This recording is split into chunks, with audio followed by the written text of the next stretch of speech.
Central government petrol rate పెంచలేదు అంటారు. కానీ మీ పెట్రోల్ బిల్ ఎందుకు పెరిగింది? హార్మోజ్ ఓపెన్ ఉంది అంటారు, రష్యా నుండి ఆయిల్ వస్తుంది అంటారు. మరి ప్రైస్ ఎందుకు తగ్గలేదు? ఒకసారి నిజంగా ఆలోచించండి. మీరు పెట్రోల్ కొనేది ఇండియాలో, కానీ దాని రేట్ డిసైడ్ అయ్యే ప్లేస్ ఢిల్లీలో కాదు, గ్లోబల్ మార్కెట్లో. క్రూడ్ ఆయిల్ కాస్ట్ ఒక్కటే కాదు, దానికి ట్యాక్స్ యాడ్ అవుతుంది, ట్రాన్స్పోర్ట్ కాస్ట్ యాడ్ అవుతుంది, రీఫైనింగ్ కాస్ట్ యాడ్ అవుతుంది. ఇప్పుడు మెయిన్ చేంజ్ ఏంటి అంటే ట్యాక్స్ పెరిగింది.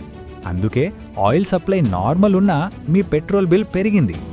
ఇంకా ఒకటి, వరల్డ్లో టెన్షన్ ఉన్న ప్రతిసారి ప్రైసెస్ స్టేబుల్గా ఉండవు. ఫ్యూచర్ రిస్క్ని ముందే కవర్ చేయడానికి రేట్స్ అడ్జస్ట్ చేస్తారు. అప్పుడు అర్థమవుతుంది, పెట్రోల్ రేట్ గవర్నమెంట్ ఒక్కటే డిసైడ్ చెయ్యదు. గ్లోబల్ మార్కెట్, ట్యాక్స్, సిస్టమ్ అన్నీ కలిసి డిసైడ్ చేస్తాయి.